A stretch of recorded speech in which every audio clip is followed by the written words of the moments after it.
We remain steadfast in our commitment in delivering local news that matters. Stories that inspire. Enriching the lives of Filipinos in the Philippines and across the globe. This is your GMA Regional TV. Buong puso para sa Pilipino.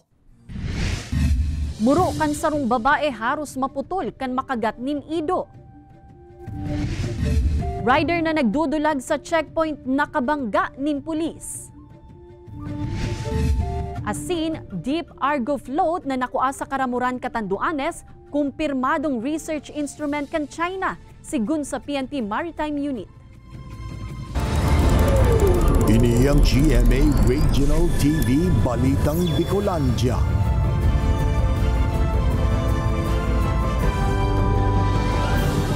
Diyos marhay na hapon mga kapuso, uni na ang Balitang Bicolandia. Hatun miyan pinakadarakula asin pinakabagong mga bareta sa Kabikolan. Kami ang tropa nin katotohanan, mahatun nin mga baretang mayong pigkikilingan, mayo nin pinpoprotehiran. Live haligdigdi sa GMA Complex sa Naga City, ako po si Kate Dolovieres.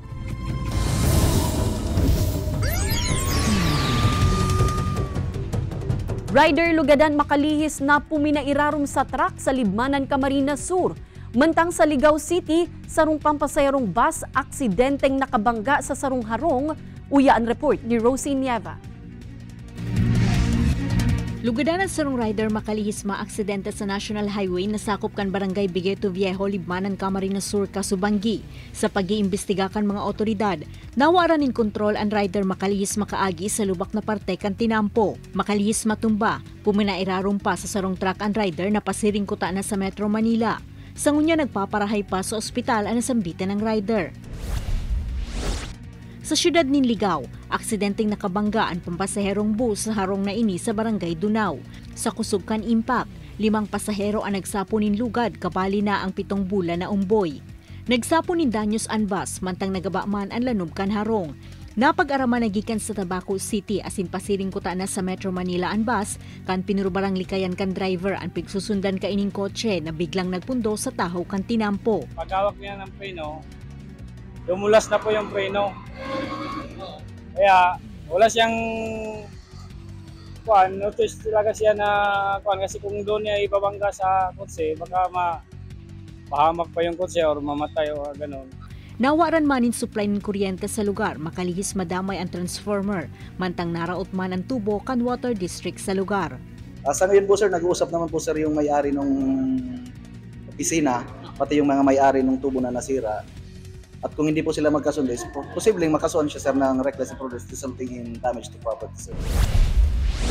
Haros nagabot sa 7 oras ang namatay ang magabat na bulos na trapiko sa Barangay Tigibnan, Labo, Camarines Norte, Kasuudma. Ini makalihis marautan ang sarong truck kan makabangga ini sa sinusundang truck mantang nasa tahaw kanditur.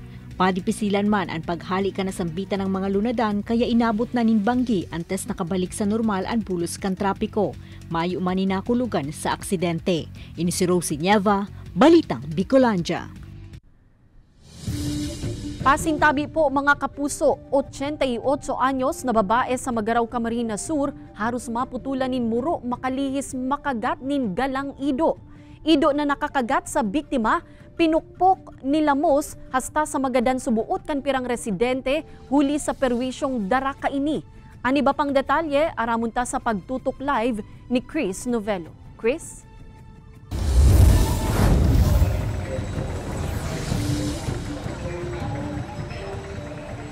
Kate, hasta sa ngunyan padagos ang pagdetermina kan Barangay Council kan San Isidro, Magaraw, Camarines Sur kung sisay an may sa diri kay itong balaw-bagaw na ido na nakakagat sa 88 anyos na babae na haros maputulan ning muro asin natanggalan pa ning kuko. Nakabenda pa ang muro kan 88 anyos sa si Feliciana Baldonasa kan Barangay San Isidro, Magaraw, Camarines Sur. Hasta ngunyan minamati pasubot niya ang kulog kan lugad, makalis makagat nin ido. Istorya kaini nakatuko siya sa iyang higdaan kan bigla na sanang nag-abot an itom na ido asin kinagat siya. Pinatubang ako. Basta sa naman lang ako kinagat. Sabi ko kuwane. Ito na nga agad ka na itakabampig. Pag kuyan, dudurugo na. Waray nga ni si mga aki ko da itinagat. Tulos man napigdara sa Animal Bite Center si Feliciana para bulungon ang kinagatan kan Ido.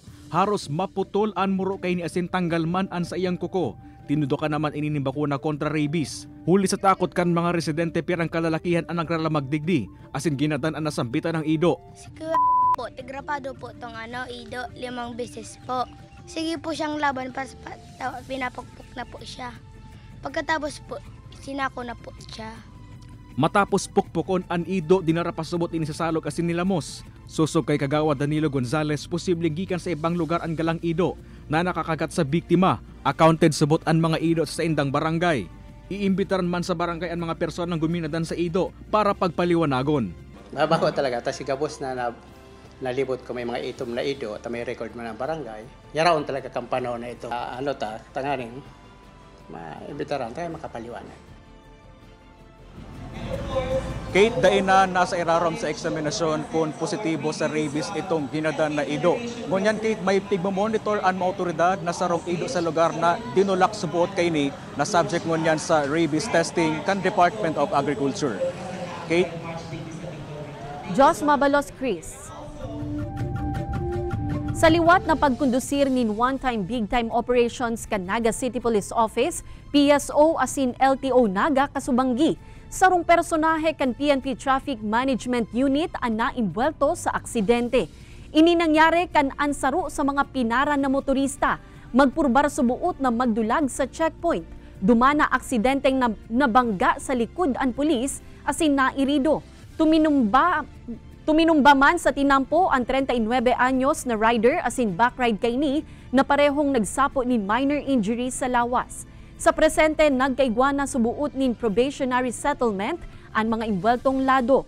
Ang pauruutrong pagyurumdum kan pulisya, syartuhon na kumpleto ang mga dokumento asin lisensyado antes na magsakay sa bihikulo o magmaneho. So si driver po, actually kasama ko doon. Nung nadatnang ko ay nakahiga na po sa kalsada and may mga dugo yung muka. So nangangamoy din to ng alak.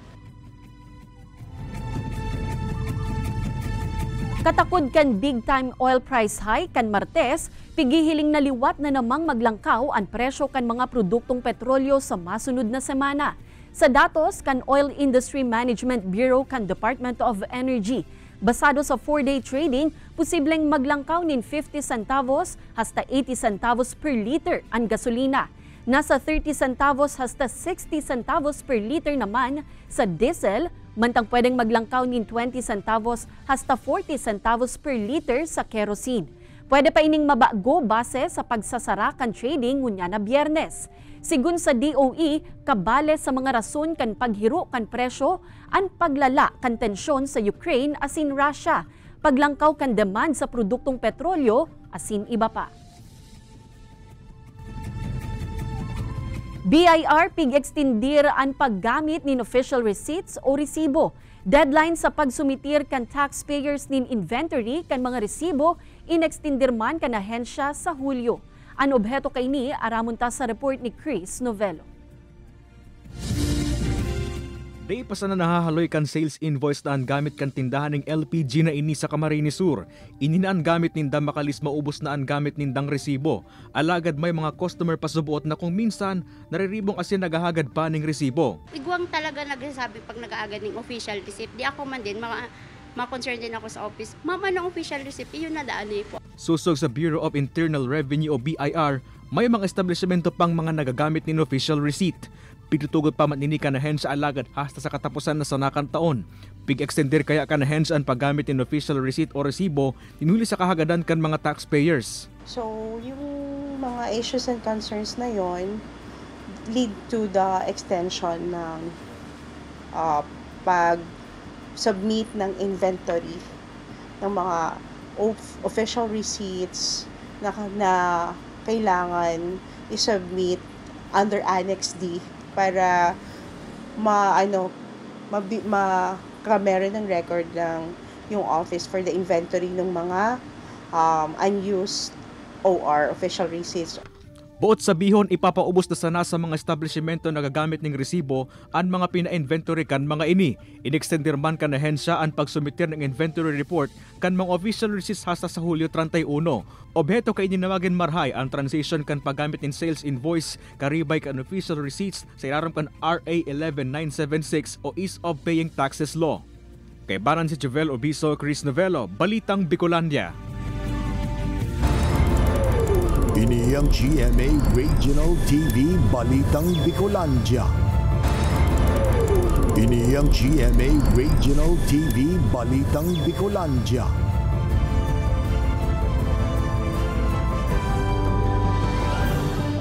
Tilapia fingerlings pigbuhian sa Naga River como parte kan selebrasyon kan Pride Month.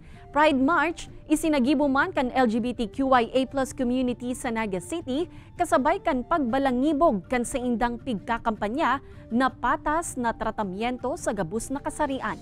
Uyan istorya ni Jessica Kalinog. Sakay kan mga bangka, mantang nakawagayway ang mga pride flag. Pigbaybay kan mga miyembro kan LGBTQIA+ community. Naga City Council for Women, mga personahe kan City Enro, PCG asin iba pang katabang na ahensya asin grupo an Naga River. Digdi sa indang pigbutasan an nasa 12,000 tilapia fingerlings. As for the classification kang Naga River is pwede siyang pagsiraan talaga dahil nagdadakol agka-thrive din ang sara. Pero syempre dahil nga ni ang Naga River ta is may open current, ikakita high tide and low tide during morning and afternoon, ang tendency di man lang siya ma-stay duman sa Naga River itself. Sa laog nin 2 hasta 3 bulan, pwede nang makabanwit nin mature tilapia sa salog. Salbado man subuot for human consumption ang nakukuang sira sa Bicol River. Basado iyan sa ginibong heavy metal analysis kan Bureau of Fisheries and Aquatic Resources Bicol. Ang aktibidad na ini, parte pa kan selebrasyon kan Pride Month. Ngunya na hapon ang culminating activity para sa sarong bulan na selebrasyon kung sa pigkondusir man ang Bicol Pride March pun sa Jesse Robredo Coliseum, pasiring sa Plaza Quezon. Itong pinaglalaban mi is not about the acceptance of us, the LGBT community. It is about acceptance of all types of genders because may you be a male or a female, mapababae ka, lalaki, actually igwa kang inaapod na gender identity and gender expression, and I think that's what we call SOGI. Iyo po yan ang saro sa mga gusto mo din na ipahiwatig. Makalihis ang Pride March, gigibuhon man ang Pride Majorette Competition, Pride Mardi Gras, asin iba pang exciting activities. Kaibanan si Carlo Abonita, Jessica Kalinog, Balitang Bicolandia.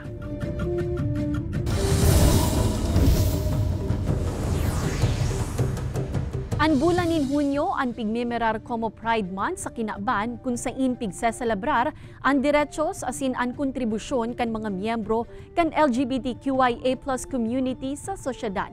Digdi sa Naga City, kumustahon ta ang selebrasyon kan Pride Month sa pakikipag-ulay ta live kay Ray Millie Imperial kan Naga City LGBTQIA+ community core group.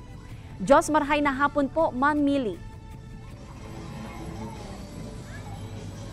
Hello po, good afternoon po sa gabus na paradalan kang GMA Network TV, and then Miss Kate, good afternoon po. Yes ma'am, kumusta po ang bilog na selebrasyon nindo kan Pride Month? Salamat po sa paghapot. Actually, this year, maugmahon po ang Pride celebration na nangyari mo niyan sa Siyudad kang Naga. Ini po dahil sa ang activities ni bako na lang po itong mga Miss Gay or mga nahihiling nindong ordinary. Nagkaugwa po kaming mas meaningful and relevant na mga activities like dispersal of tilapia. Nagkaugwa man po kami mga strengthening seminar. And nagkaugwa po kaming mga job opportunities sa samuyang LGBT community, QIA+ community. And then, maugmahon po kasi ang Naga City Government kang Naga, very supportive sa samuyang activity ng Pride Month. And to be compared po for the last year Pride Month celebration, mas dakol po ang nag-iba sa Muya, naglakaw, pasiring digdi sa Plaza Quezon. Kaya maugmahon po ang bilog na LGBTQIA+ community. Yes ma'am, sa hiling ta po, kumusta si awareness o acceptance kan community sa LGBTQIA+ community, lalo na po digdi sa Naga City? In terms of acceptance po, digdi sa siyudad kang Naga, dai po arog kayong kadakulang challenge ang samuyang namamati. It is maybe because ang Gender and Development Council is very supportive sa samuyang community. Kadakulon ugwadin pong i-create na ordinance, the Safe Space Ordinance to protect the LGBT community QAA+. And we are very thankful na ang siyudad kang Naga, lalo na mga tao po, mga Nagenyos, very supportive and welcoming sa mga arog ni. Pero dito man po talaga gabos masasabi na gabos na kami na ako. Pero luhay-luhay po, makakaabot po kami sa tamang direksyon. Yes, ma'am. After po kang mga activities na ini, may mga suwestyon po ba kita sa komunidad o sa gobyerno tanganing maprotehiran ang satuyang diretsyon? In terms po sa mga question sa City Government of Naga, I think we would like only to focus with whatever ordinance that has been already created. Ito pong Safe Space Act. I think ang magiging focus na lang po kayan is when it comes to implementation. Paano ba talaga si ordinance makakatabang sa LGBTQIA+ community kan siyudad kang Naga? And of course, sa samuyang LGBTQIA+ community, saro-saro lang po pero makakaabot kami sa tamang direksyon. And iribahan lang po kita ta makukuata po si mga rights na hinahamata sa satuyang community. Alright, Jos Mabalos po, Miss Ray Millie Imperial, Naga City LGBTQIA+ Community Core Group. Dinali kayang mahandal kan sangguniang panlalawigan kan Camarines Norte sa presenteng kamugtakan kan apat na tulay sa banwaan kan Basud. Pirang mga residente naman subuot ang daing nagaagi sa mga tulay na ini sa takot na tibaad bigla ining maraot o magbagsak. Sa paghampang kan mga technical person kan 2nd District Engineering Office sa sangguniang panlalawigan, kinumpirmar kan mga ini na nasa poor condition na ang Mokong Bridge 1 asing dapat nang maribayan sa mas amay na panahon. Mantang an iba pang tulay ang nasa fair condition. Buot sabihon marhay pa man alagad kaipuhan namang i-repair para maging pusog. Sigun sa DPWH, hulita piglilipat pa sa inda ang pagmamanehar sa mga tinampo asin tulay kaya daitulos ini nakalaog sa indang bridge management system. Sa ibong kaini na pag-araman na igwa naman nin pondo ang proyekto asin posibleng mapunan na ang konstruksyon para sa Mokong Bridge 1, mantang nag-request naman ang gobyerno nin dagdag na pondo sa iba pang tulay. Mga kapuso, mapuon na ang bagong Regional Proof of Purchase promo kan GMA. Ang kapuso, kasiyahan, panalo. Pwedeng magpadaranin entries ang mga kapuso sa Dagupan, sa Pangasinan, Naga sa Bicol, Cebu, asin Cagayan de Oro para may chance na manggana nin dakul na mga papremyo. Mapuon ang official sending of entries ngunya na July 6, 2024 asin madurar hasta sa August 16, 2024. Pwedeng maghulog nin entries sa GMA Regional TV station sa Dagupan, Bicol, Cebu, asin Cagayan de Oro, asin sa pili ng mga local supermarkets or groceries sa participating locations. Magbisita sana po sa official Facebook pages kan GMA Promos, GMA Regional TV, Super Radio DZBB, asin Barangay LS para sa kumpletong listahan kan Dropbox locations. Pagirumduman kan mga kapuso na mag-ingat sa fake news, fake Facebook accounts or scam text. Magtutok sana sa GMA o magbisita sa official Facebook page kan GMA Promos para sa complete mechanics asin announcements. Ini ang GMA Regional TV Balitang Bicolandia. Ini ang GMA Regional TV Balitang Bicolandia.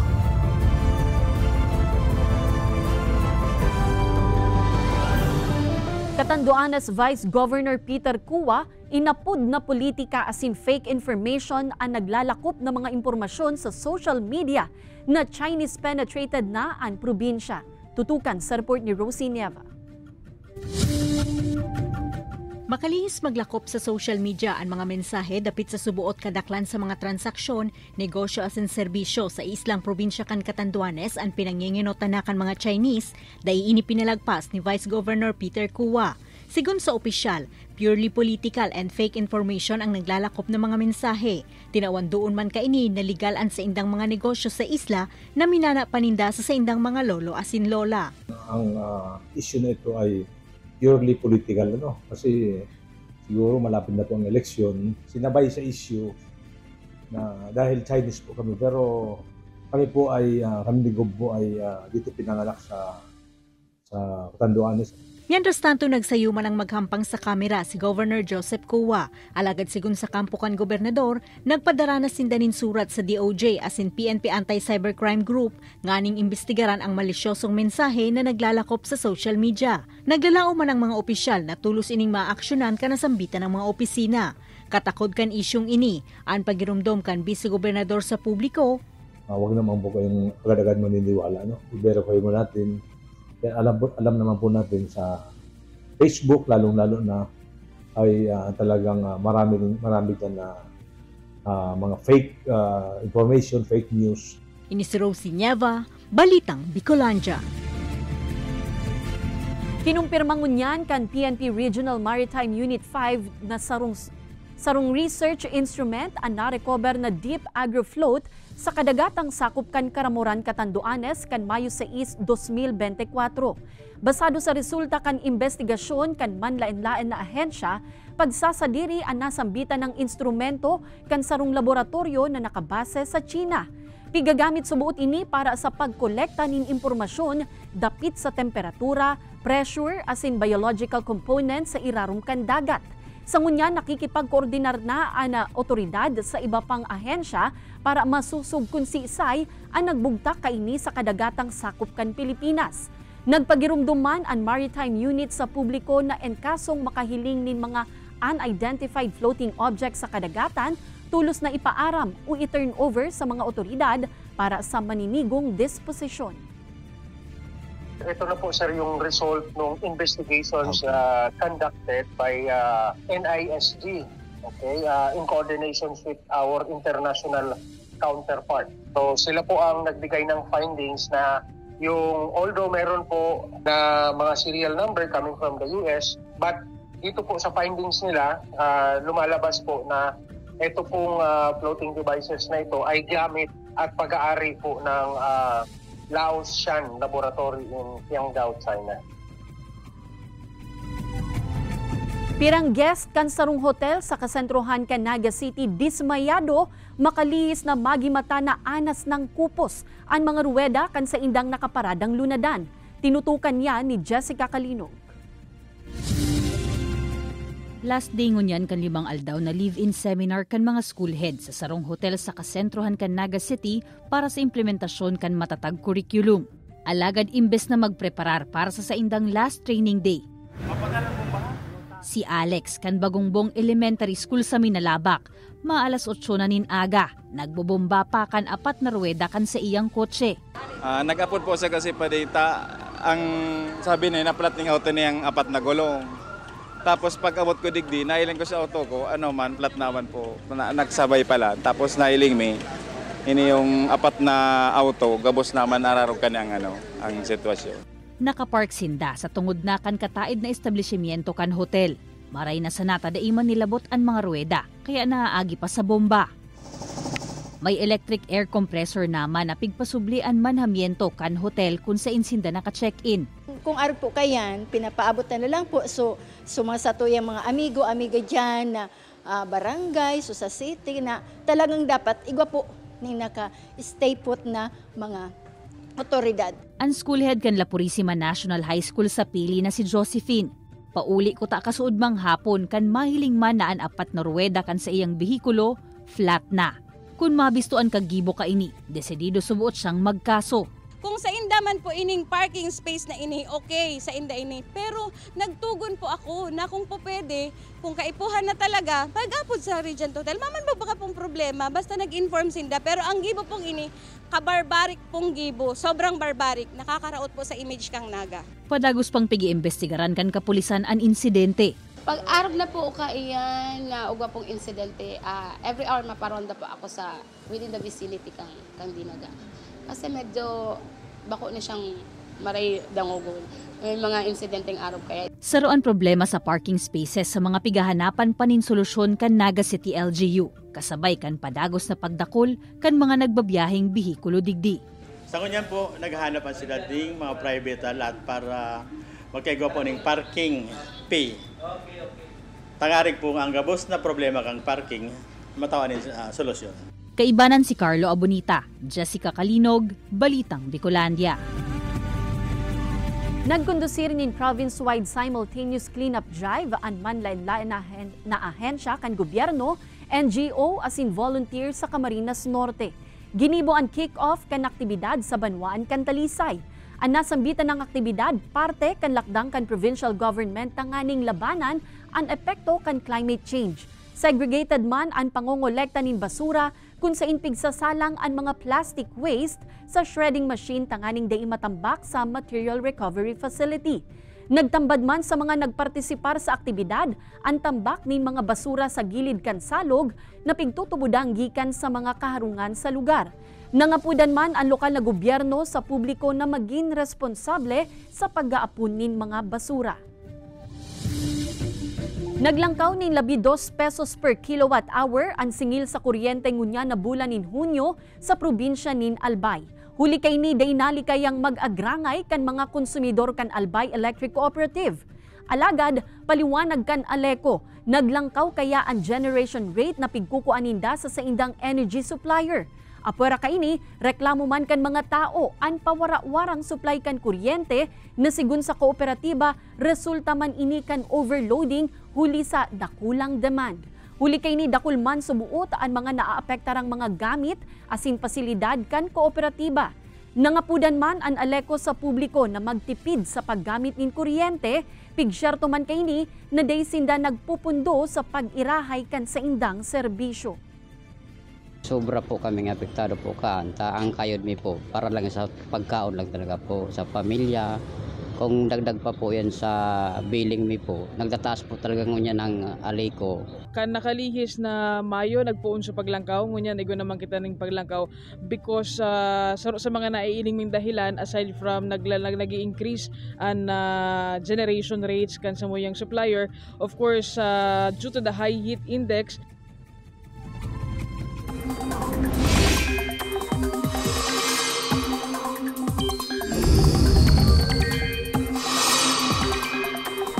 Mga kapuso, dawa mayo ng raot nin panahon, may mga pag-uuran man giraray sa pirang parte kan nasyon. Sa ngunyan mayo pang bagong low pressure area o bagyo na nanonotaran. Easterlies asin thunderstorms ang nakakaapektar sa nasyon asin posibleng magpauran sa pirang lugar. Sa datos kan Metro Weather may tsansa nin uran sa Camarines Provinces, Albay, Catanduanes, Sorsogon, Masbate asin Catanduanes. Posible man ang thunderstorm sa iba pang parte kan nasyon.